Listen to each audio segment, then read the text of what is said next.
Hello friends, welcome to study with crazy गुरु।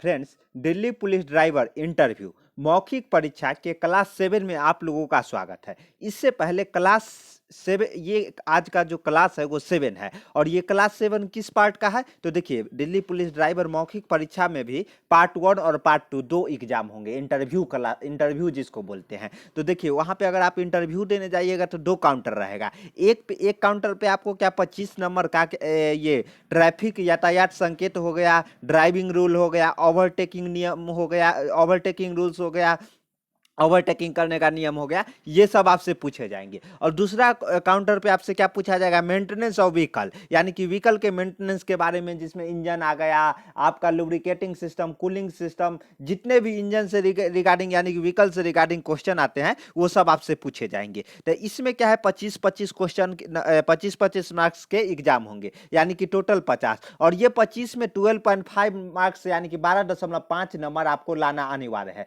अगर आप 12.5 number नहीं लाते हैं, वहां 10 नंबर भी ले आते हैं ना, तो भले कितना अच्छा ड्राइविंग में क्यों ना स्कोर किए हैं, आप 50 में 40 क्यों ना करके आ रहे हैं और इसमें भी 40, मतलब पासिंग मार्क या रिटर्न एग्जाम में 70 क्यों ना है, अगर इसमें फेल हो गए ना इंटरव्यू में, तो वहीं पे आप फेल माने जाएंगे। तो इसलिए ना बोलते हैं कि स्टडी विथ क्रेजी गुरु आपको तैयारी करवा रहा है, क्या चीज का, इंटरव्यू का। तो इंटरव्यू के लिए इधर उधर सोचने की जरूरत नहीं है। हमारे चैनल पे नए हैं तो चैनल को सब्सक्राइब कर लीजिए और अपने दोस्तों के बीच भी ये चैनल को शेयर कीजिए। यहाँ पे दिल्ली पुलिस ड्राइवर का इंटरव्यू का तैयारी चल रहा है, वो भी झमाझम तरीके से। ओके, तो और क्या है कि ड्राइविंग पे स्पेशल वीडियो ले आएंगे, तो ड्राइविंग के लिए आपको टेंशन लेने की जरूरत नहीं। अगर इस वीडियो में बताने लगेंगे तो वीडियो लंबा हो जाएगा। तो चलिए, अपना जो क्लास है, और ये जो क्लास है, जो क्लास 7 है, ये क्लास 7 मेंटेनेंस ऑफ व्हीकल यानी कि इंजन वाले पार्ट से आपको पढ़ाया जा रहा है। और देखिए, प्ले लिस्ट बना हुआ है, प्ले लिस्ट आप जाके देख सकते हैं, दिल्ली पुलिस ड्राइवर इंटरव्यू, जिसमें ये क्लास 7 मेंटेनेंस पे है। और इसी तरह क्लास 7 आपको ये जो ट्रैफिक यातायात संकेत और नियम है, इससे भी अलग पार्ट में और प्ले लिस्ट है जो एक ही है। तो उसमें क्लास 1, क्लास 2, क्लास 3 करके आपको क्लास करवाया जा रहा है। ओके,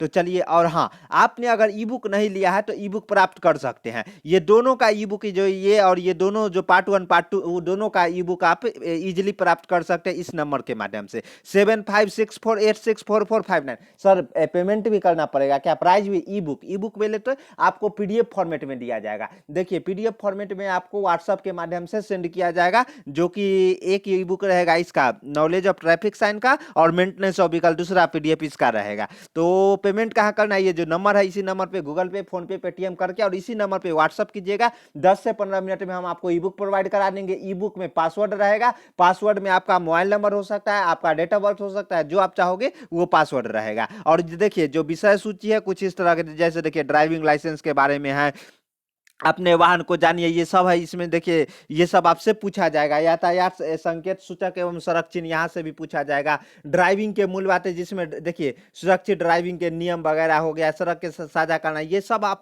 यहीं से क्वेश्चन पूछे जाएंगे। तो ये इंपॉर्टेंट है, ये पीडीएफ लेना कंपलसरी, अगर ये पास होना है तो। क्या पास होना है? इंटरव्यू क्लियर करना है। तो इंटरव्यू देखिए, 25 में 12.5 यानी कि आधा नंबर, 50%। पासिंग मार्क ही 50% है। इसको हल्का में मत लीजिएगा जी, सर पासिंग मार्क नहीं ला पाएंगे क्या? लाइएगा, लेकिन आपको तैयारी करना पड़ेगा। बस आप हमें, जब तक इंटरव्यू नहीं ना होगा, रोज 20 मिनट हमें दे दीजिए। ओके, तो देखते हैं सिद्धांत रूप से जो क्वेश्चन है आज का, 58 से 1 से लेके 57 तक। पिछले वीडियो में पार्ट 1, पार्ट 2, पार्ट 1 से पार्ट 6 में हो गया है, और पार्ट 7 में हम लोग 58 से देखते हैं। ओके, तो देखिए, सिद्धांत रूप से इनलेट बल्ब खुलता है। इनलेट बल्ब कब खुलता है? देखिए, इनलेट बल्ब ऊपर लगा रहता है, ऊपर रहता है इनलेट बल्ब, और एक साइड में एग्जॉस्ट बल्ब रहता है। इनलेट बल्ब का क्या काम है? जिसमें अगर पेट्रोल इंजन है तो एयर और फ्यूल का मिक्सर होता है, वो क्या करता है, इनलेट बल्ब में इन करता है। और इसके ऊपर क्या, स्पार्क प्लग रहता है, जिसको हम लोग मामा बोलते हैं। मामा क्यों? तो इसके बारे में हम आपको सही जानकारी देंगे। बस 2 मिनट का आप हमें टाइम दीजिए। ओके, देखिए, ये स्पार्क प्लग का काम है मतलब चिंगारी देना। और मामा क्या काम करते हैं, जैसे महाभारत हुआ था तो महाभारत में मामा का काम था कि वो चिंगारी दे देते थे, तो वो शकुनी मामा का, तो वही यहाँ पे स्पार्क प्लग क्या है जो कि मामा का काम कर रहे हैं। तो देखिए सिद्धांत के रूप से इनलेट बल्ब खुलता है, कहाँ पे खुलता है, टीडीसी पे। अब ये टीडीसी क्या है ये बता दो सर। तो देखिए ये टीडीसी है, पिस्टन, देखिए सिलेंडर रहता है जिस इंजन के अंदर, उसके उसी में पिस्टन रहता है, और पिस्टन के ऊपर जहां तक मैक्सिमम जहां तक डिस्टेंस कवर करता है ना, उसको हम लोग क्या बोलते हैं, टीडीसी, जिसको फुल फॉर्म क्या होता है, टॉप डेड सेंटर, टीडीसी यानी कि टॉप डेड सेंटर। इसका जो फुल फॉर्म होता है वो क्या होता है, टीडीसी। देखिए कुछ इस तरह के यहाँ पे आपको ऐसे देखने को मिलेगा। देखिए टीडीसी, ये इंजन का फिगर इमेज भी है आपको, ये देखिए टॉप ये इनलेट बल्ब है, और यहाँ से एयर और फ्यूल का मिक्सर ऊपर से आता है, और ये ऊपर वाले को बोलते हैं टीडीसी, और नीचे जो रहता है उसको बोलते हैं बीडीसी, बॉटम डेड सेंटर, यानी कि ये पिस्टन है ना जो मैक्सिमम नीचे यहीं तक आ सकता है और ऊपर मैक्सिमम यहाँ तक ही जा सकता है। ओके, उसके बाद ये एक और बल्ब होता है, एक इनलेट बल्ब होता है, एग्जॉस्ट बल्ब। एग्जॉस्ट बल्ब का क्या काम है, जैसे देखिए इसमें दहन का प्रक्रिया होता है, आग लगता है सिलेंडर में, क्या होता है गाड़ी चलाते हैं तो आवाज आता है, तो वो ब्लास्ट होता है, तो ब्लास्ट होता है, तो ब्लास्टिंग के बाद उसमें धुआं बच जाता है ना, तो वही एग्जॉस्ट बल्ब के माध्यम से, एग्जॉस्ट बल्ब के माध्यम से, साइलेंसर के माध्यम से बाहर हम लोग जो धुआं बचता है जलने के बाद वो उसको हम लोग निकालते हैं। तो ये हो गया। देखिए 4 प्रोसेस में इंजन चलता है। पहला होता है सक्शन, पहला क्या होता है, सक्शन। दूसरा क्या होता है, कंप्रेसर। उसके बाद पावर मिलता है, उसके बाद एग्जॉस्ट होता है, फिर क्या होने लगता है, फिर सक्शन, फिर कंप्रेसर, फिर पावर, फिर एग्जॉस्ट, फिर वही, मतलब ये साइकिल है। साइकिल बोले तो जो बार बार प्रक्रिया होता है उसको हम लोग साइकिल बोलते हैं। और यही साइकिल के कारण देखिए ये क्रैंक शाफ्ट है, यहाँ पे शाफ्ट रहता है, यहाँ पे क्लच रहता है, यहाँ पे गियर बॉक्स रहता है, यहाँ पे डिफरेंशियल रहता है, यहाँ पे दोनों व्हील में जो डिफरेंशियल का क्या काम है, दोनों व्हील में पावर डिस्ट्रीब्यूटर, मतलब जितना पावर चाहिए उतना प्रॉपर, मतलब समान मात्रा में पावर डिस्ट्रीब्यूट करता है। ओके, तो ये ध्यान रखिएगा। तो उसके बाद क्या है, पहला सक्शन। तो सर ये बता दीजिए, सक्शन होता है, कंप्रेसर होता है, पावर होता है, एग्जॉस्ट, ये करवाता कौन है। सबसे पहले आप जब गाड़ी स्टार्ट करते हैं ना तो पावर देते हैं, पावर एग्जॉस्ट में लाते हैं, तो पावर, जैसे पावर के बाद ही पावर में इतना पावर उसको मिल जाता है कि वो एग्जॉस्ट भी करवा देता है, सक्शन भी करवा देता है, और कंप्रेसर भी करवा देता है, फिर पावर पे आके पहुंच जाता है। फिर क्या होता है, पावर के बाद फिर एग्जॉस्ट, एग्जॉस्ट के बाद फिर क्या होता है, सक्शन होता है, सक्शन के बाद फिर कंप्रेसर होता है, कंप्रेसर के बाद फिर पावर होता है। यानी कि पावर बोले तो क्या है, एक जैसे आप गांव देहात के भाषा में बोले जाते हैं कि अगर एक झापट लगेगा ना तो 3 बार नाचोगे, तो यही यहाँ पे होता है कि अगर पावर मिलता है ना तो एग्जॉस्ट भी करवा देता है, सक्शन भी और कंप्रेसर भी, और फिर कंप्रेसर के बाद क्या हो जाता है, पावर मिल जाता है। तो पावर मिल जाता है तो फिर से वो पावर मिल गया, फिर वो मतलब बार बार उसको तबराक मारते रहिएगा तो वो नाच नाच के गिरते रहेगा ना, तो वही सेम प्रोसेस यहाँ पे चलता है। ओके, इंजन में। और ये जो नीचे है क्रैंक शाफ्ट रोटेट करता है, और यही रोटेशन को हम लोग, जो पावर मिलता है रोटेशन, उसी को यूज करके हम लोग व्हील को चलाते हैं। यानी कि गाड़ी व्हील के ऊपर क्या है, ये चेचिस लगा रहता है, चेचिस के ऊपर यहाँ पे एक चोमू बैठा रहता है, चोमू मत बोलिए, ड्राइवर बोलिए। ओके, तो ये ड्राइवर ड्राइव करता है, तो ध्यान रखिएगा। तो ये हो गया, यानी कि इसका आंसर क्या हो जाएगा, आंसर सी होगा। यानी कि सैद्धांतिक रूप से चूसन स्ट्रोक, चूसन बोले तो सक्शन स्ट्रोक के दौरान प्रवेश वाल्व खुला रहता है तथा पिस्टन टीडीसी स्थिति पर होता है। क्या है, पिस्टन होता है जो कि टीडीसी स्थिति पर होता है, तथा पिस्टन स्थिति टीडीसी स्थिति से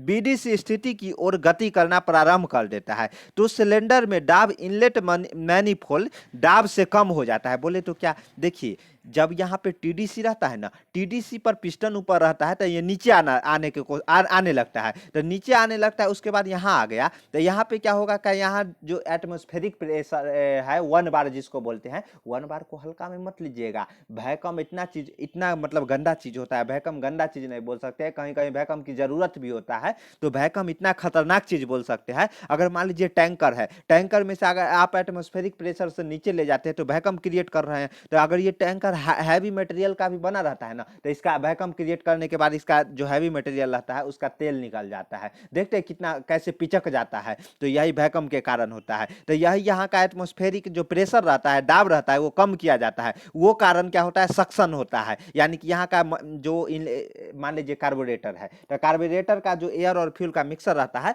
वो नीचे आता है। ओके, तो वो सक करता है, तो ध्यान रखिएगा ये। सिलेंडर के दाब इनलेट मैनिफोल्ड दाब से कम हो जाता है, जिससे वायु वायु बोले थे। देखिए डीजल इंजन में केवल जो इनलेट वाल्व के माध्यम से एयर ही आता है, वायु ही आता है, लेकिन अगर पेट्रोल इंजन रहता है तो यहाँ पे क्या आता है, एयर और फ्यूल का मिक्सर आता है। क्यों? जब इसका वर्किंग प्रिंसिपल समझाएंगे ना तो अच्छा से समझाएंगे आपको, अगर अभी समझाने लगेंगे तो ऊपर ऊपर से उड़ जाएंगे। डीजल इंजन का वर्किंग प्रिंसिपल और पेट्रोल इंजन का दोनों का अलग अलग से एक क्लास आएगा, तो वो देख लीजिएगा ना, ये क्रिस्टल क्लियर हो जाएगा। तो ये क्या होता है, वायु या वायु तथा पेट्रोल का मिश्रण का प्रवेश सिलेंडर में प्रारंभ हो जाता है। पिस्टन के बीडीसी तक पहुंचाने में चूसन क्रिया होती है। क्या होती है? चूसन, यानी कि सक्शन की क्रिया होती है। यहां से यहां तक जो टीडीसी से जो फर्स्ट स्ट्रोक होता है, टीडीसी से बीडीसी तक आता है ना, बीडीसी तक, तो इस क्रिया होने में क्या होता है, जो सक्शन का प्रोसेस होता है। सक्शन में क्या होता है, यहाँ जो सिलेंडर है इसके अंदर का जो प्रेशर है वो कम किया जाता है। ओके, तो ध्यान रखिएगा। उसके बाद देखिए क्रूड ऑयल में क्या मिश्रित रहता है, तो क्रूड ऑयल में क्या मिश्रित रहता है, तो हाइड्रोजन एवं कार्बन मिश्रित रहता है। क्या? हाइड्रोजन एवं कार्बन।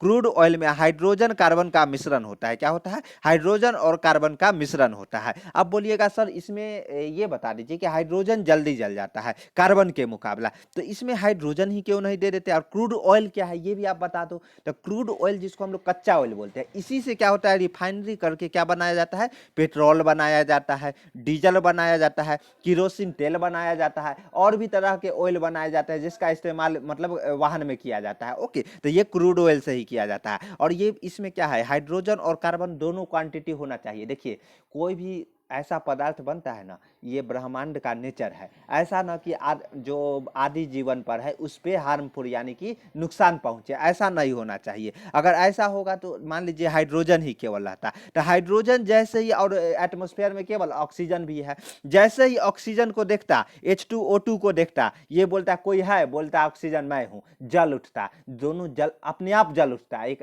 टेम्परेचर मतलब पहुंचने के बाद जिसका हाइड्रोजन का जो सेल्फ इग्निशन टेम्परेचर क्या होता है, जिसमें वह स्वतः जल उठता है, तो वो बहुत कम रहता है। तो बहुत कम रहता है, वो जल उठता। तो मान लीजिए आपका गाड़ी चला रहे हैं, टेम्परेचर एकाएक क्या है, एटमॉस्फेयर का 45 डिग्री पे पहुंच गया है, गर्मी का दिन चल रहा है, क्या होगा कि नीचे टैंक में जहां पे आप हाइड्रोजन डलवाए हैं वो ब्लास्ट कर गया, तो आप भी उड़ जाइएगा ना। तो इसलिए सेफ्टी के लिए पेट्रोल में कार्बन और ये हाइड्रोजन H2 दोनों रहता है। तो ये जलता कैसे है, H2 है, हाइड्रोजन है, जो मान लीजिए हाइड्रोजन है, कार्बन है, और सी है, और H है। तो हाइड्रोजन जैसे ही किसको देखेगा, ऑक्सीजन को, O2 को देखेगा, बोलेगा कोई है, O2 बोलेगा हम। जैसे ही स्पार्क प्लग मामा काम करते हैं, कंप्रेस रहता है, एयर टेम्परेचर, एयर और जो प्रेशर और टेम्परेचर रहता है हाई रहता है, स्पार्क प्लग स्पार्क मारता है, हाइड्रोजन जैसे ही O2 को देखेगा जल उठेगा। मतलब उसके बाद फिर क्या कहेगा, कार्बन कोई है, तो ऑक्सीजन तो पर्याप्त मात्रा में अपना एटमॉस्फेयर में रहता है, तो ऑक्सीजन को देखेगा, तो ऑक्सीजन बोलेगा हाँ मैं भी हूँ, तो कार्बन और ऑक्सीजन भी साथ में जल उठेंगे। जब इसका कैसे जलता है वो बताएंगे, टेंशन लेने की जरूरत नहीं है। इसलिए ना बोल रहे हैं कि आप हमारे साथ लास्ट तक बने रहिएगा ना, तो इंटरव्यू में अगर आप इंटरव्यूअर के सामने इंटरव्यू दीजिएगा ना, नाचने लगेगा। कौन नाचेगा? आप भी नाचिएगा और इंटरव्यूअर भी नाचेगा, दोनों नाचेगा। तो इसलिए हमारे साथ बने रहिए। नए हैं तो चैनल को सब्सक्राइब कर लीजिए, और यहाँ कंटिन्यू क्लास चल रहा है, क्लास कीजिए। तो ये हाइड्रोजन और कार्बन का प्रॉपर रेशियो रहता है। पेट्रोल देखिए ऐसा अगर नहीं रहता तो पेट्रोल इंजन में डीजल और डीजल इंजन में पेट्रोल डाल देते। सीटेन नंबर, ऑक्टेन नंबर जानते ही होंगे। तो ये क्यों रहता है, ऑक्टेन नंबर किस में रहता है, पेट्रोल इंजन में रहता है, और ऑक्टेन नंबर, और डीजल इंजन में क्या रहता है, सीटेन नंबर रहता है। तो इसमें क्या है कि आपको ये रहता है कि सीटेन नंबर और ऑक्टेन नंबर दोनों नंबरिंग किया रहता है, कि पेट्रोल इंजन में पेट्रोल ही जलेगा, और डीजल इंजन में डीजल ही जलेगा। और डीजल इंजन का जो कंप्रेसर रेशियो रहता है ना, ये डिस्टेंस रहता है, ये ज़्यादा रहता है, वो कारण यहाँ पे स्पार्क प्लग की ज़रूरत नहीं होता है। इतना हाई टेम्परेचर और प्रेशर रहता है इसमें डीजल इंजन में कि अपने आप जल उठ रहा है। लेकिन जो पेट्रोल इंजन रहता है उसका जो सिलेंडर है वो छोटा छोटा रहता है। क्यों रहता है? नॉकिंग के कारण। नॉकिंग पढ़ाएंगे ना तब आपको हम बताएंगे। तो क्वेश्चन नंबर 59 हम लोगों ने देखा। देखिए कुछ इस तरह के इंजन रहता है, यहाँ पे ये क्या है, सिलेंडर है, सिलेंडर के अंदर पिस्टन है, कनेक्टिंग रॉड है, क्रैंक शाफ्ट, और यहीं से हमको रोटेशन मिलता है। एग्जॉस्ट बल्ब है जिसके माध्यम से जो धुआं जलने के बाद बचता है सिलेंसर के माध्यम से बाहर हम लोग छोड़ते हैं। और ये इनलेट बल्ब है जहाँ से एयर और फ्यूल का मिक्सर, या डीजल इंजन में केवल एयर आता है। ओके, तो उसके बाद ध्यान रखिएगा। उसके बाद देखिए क्रूड ऑयल से क्या बनाए जाते हैं, तो क्या बनाए जाते हैं, तो इसका आंसर डी हो जाएगा। पेट्रोल भी, डीजल भी और गियर ऑयल भी, जितने भी ऑयल बनाए जाते हैं क्रूड ऑयल, जिसको हम लोग कच्चा ऑयल, कच्चा तेल बोलते हैं, तो वहाँ से पेट्रोल भी बनता है। पेट्रोल में क्या ऑक्टेन नंबर रहता है, डीजल में क्या सीटेन नंबर रहता है, सीटेन नंबर ऑक्टेन नंबर क्या है, तो इसके बारे में हम आपको डिटेल में बताएंगे बस नेक्स्ट वीडियो में। क्वेश्चन उसी पे है, ऑक्टेन नंबर और सीटेन नंबर पे। ओके, और ये क्यों नॉकिंग से, नॉकिंग का जो प्रॉब्लम रहता है उससे बचने के लिए दिया जाता है। ओके, उसके बाद देखिए 61 क्या है, व्यावसायिक पेट्रोल किसका मिश्रण होता है, तो व्यावसायिक पेट्रोल किसका मिश्रण रहता है, तो पेट्रोल और गियर ऑयल का मिश्रण क्या रहता है, व्यावसायिक पेट्रोल। और इसका इस्तेमाल क्या कहाँ पे किया जाता है, तो गियर में किया जाता है, गियर बॉक्स में डालने के लिए किया जाता है। और देखिए इसमें क्या है, जो जैसे लुब्रिकेटिंग सिस्टम में आप पढ़ते हैं मोबिल डाला जाता है, तो उसमें जो विस्कोसिटी, फ्यूल का विस्कोसिटी के अनुसार उसको मेजर किया जाता है। तो विस्कोसिटी क्या है सब बताएंगे। विस्कोसिटी बोले तो मान लीजिए फ्यूल है, तो फ्यूल है जो आपस में ये कितना मतलब घर्षण करने से रोकता है या घर्षण नहीं होने देता है, ये सब मतलब चिपचिपाहट एक तरह से बोल सकते हैं, विस्कोसिटी को दर्शाता है। बताएंगे सब, वो फ्लूइड मैकेनिक्स का पार्ट है, लेकिन आपको हम एक ऐसे इतना डीप में नहीं जाएगा, लेकिन आपको हम डीप में भेज देंगे। तो ये ध्यान रखिएगा। व्यावसायिक पेट्रोल किसका, पेट्रोल और गियर का ऑयल का मिश्रण है। नॉकिंग का कारण होता है, तो इसका आंसर होता है पूर्व प्रज्वलन, यानी कि प्रज्वलन यानी कि पहले ही जल उठना। तो ये क्या है सर, तो देखिए इस पे एक स्पेशल जो नेक्स्ट क्लास आएगा ना, ये क्लास 7 था, इंजन पे जो मेंटेनेंस पर है क्लास 8 आएगा, तो उस पे नॉकिंग पे 20 मिनट का अलग से लेक्चर देंगे। नॉकिंग इतना इंपॉर्टेंट है ना, कि अगर नॉकिंग इतना इंपॉर्टेंट है, नॉकिंग के प्रॉब्लम के कारण ही जो माइलेज आप बोलते हैं ना, माइलेज बढ़ाने के चक्कर में नॉकिंग ज़्यादा हो जाता है। अगर नॉकिंग ज़्यादा होगा तो इंजन को हार्मफुल करेगा, इंजन का मटेरियल का तेल निकाल देगा, इंजन का जो भी मतलब स्टील का बना रहता है, जो एल्युमिनियम का बना रहता है, तो उसका क्या तेल निकाल देगा। कैसे तेल निकालेगा तो वो हम बताएंगे, नॉकिंग जब पढ़ाएंगे ना नेक्स्ट वीडियो में। तो बस हमारे बताएं ना, हमारे साथ बने रहिए। और ये बीडीसी और टीडीसी क्या है, तो ये समझ गए ना, इंटरव्यू में पूछ देगा इंजन में बीडीसी क्या है, बॉटम डेड सेंटर, ऊपर वाले को हम लोग टीडीसी यानी कि टॉप डेड सेंटर है, ये वर्टिकल इंजन है। और हॉरिजॉन्टल इंजन कुछ इस तरह के रहते हैं, ऊर्ध्वाधर और क्षैतिज जिसको बोलते हैं ना, तो ये क्या है, ये वर्टिकल है। और नीचे वाले को यानी कि ऊपर मैक्सिमम जहाँ तक पिस्टन पहुँचेगा ना, उसको हम लोग टीडीसी बोलते हैं। और नीचे जहाँ तक मैक्सिमम आएगा ना, उसको हम लोग बीडीसी बोलते हैं। क्या बोलते हैं, बीडीसी बोलते हैं, यानी कि टीडीसी टू बीडीसी। ध्यान रखिएगा। तो ये टॉप डेड सेंटर हो गया इसका, और ये बॉटम डेड सेंटर हो गया। ये आपसे इंटरव्यू में पूछा जाएगा, इंजन का टॉप डेड सेंटर क्या है, यानी कि सीधा बताइएगा। जो पिस्टन ऊपर मैक्सिमम जहाँ तक कवर करेगा ना, जाएगा, उसको हम लोग टीडीसी बोलेंगे, टॉप डेड सेंटर। और जहाँ नीचे तक आएगा उसको हम लोग बॉटम डेड सेंटर नीचे का बोलेंगे। तो यही क्वेश्चन है, ये इंपॉर्टेंट था, तो इसलिए हमको लगा आप लोगों को जानकारी होना जरूरी है। ये भी बोल देगा जो ऑयल में क्या रहता है, तो हाइड्रोजन और कार्बन का मिश्रण रहता है, मीथेन हो जाता है। तो मीथेन में क्या CH4, इसमें क्या सबसे ज्वलनशील यही होता है। कैसे, जब कैसे जलता है बताएंगे हम। नॉकिंग जो नेक्स्ट वीडियो आएगा ना, नॉकिंग में आपको हम बताएंगे ऑक्टेन नंबर क्या है, सीटेन नंबर क्या है, सारा देखिए है ना। डीजल का सीटेन नंबर है, सीटेन नंबर 30 से 50 है, और वही पेट्रोल का ऑक्टेन नंबर कितना है, 80 से 90 है। तो ये भी बोलिएगा सर सीटेन नंबर कम क्यों रहता है, और ऑक्टेन नंबर जो पेट्रोल का रहता है वो ज्यादा क्यों रहता है। उसके बाद आइसो ऑक्टेन का ऑक्टेन नंबर ये क्या है, सब बताएंगे। बस नेक्स्ट वीडियो का इंतजार कीजिए। तो हमारे चैनल पे नए हैं तो चैनल को सब्सक्राइब कर लीजिए। टेलीग्राम ग्रुप में नहीं ज्वाइन किए हैं तो ग्रुप में ज्वाइन कर लीजिए। और ई बुक नहीं लिए हैं तो ई बुक परचेस कर लीजिए, क्योंकि अब क्या होने वाला है, एकदम महातांडव होने वाला है। इंटरव्यू के लिए टेंशन आपको नहीं लेना है। देख लिए हम सभी जगह कैसा इंटरव्यू तैयारी करवाया जा रहा है। जो स्टडी विथ क्रेजी ग्रुप पे आपको मटेरियल मिल जाएगा ना, इसी नंबर पर 80 रुपीज कोई बड़ी चीज नहीं है। देखिए 100 रुपीज था, लेकिन अभी 20% डिस्काउंट चल रहा है। तो 80 रुपीज में आपको दोनों ई बुक यानी कि पार्ट 1 और पार्ट 2 दोनों का, भले आप कैंप में क्यों ना 20-20 हजार 15-15 हजार रुपया दे के कैंप ज्वाइन करके आप वहां से ड्राइविंग कर लेते हैं, लेकिन अगर इंटरव्यू में 12-25 के जगह अगर 10 आ गया ना, तो पूरा चौपट हो जाएगा। तो इसलिए आपको रिस्क नहीं लेना है। बस ये देखिए विषय सूची, देखिए आप एक बार स्क्रीनशॉट ले लीजिए विषय सूची और उसके बाद सोचिएगा तब लीजिएगा। देखिए इसका स्क्रीनशॉट ले लीजिए। तो चलिए, अगर अच्छा लगेगा तो ई बुक लीजिएगा, कोई जबरदस्ती नहीं है। और कोई डाउट है तो वो नीचे कमेंट में पूछ सकते हैं। मिलते हैं नेक्स्ट वीडियो में। जय हिंद, जय भारत।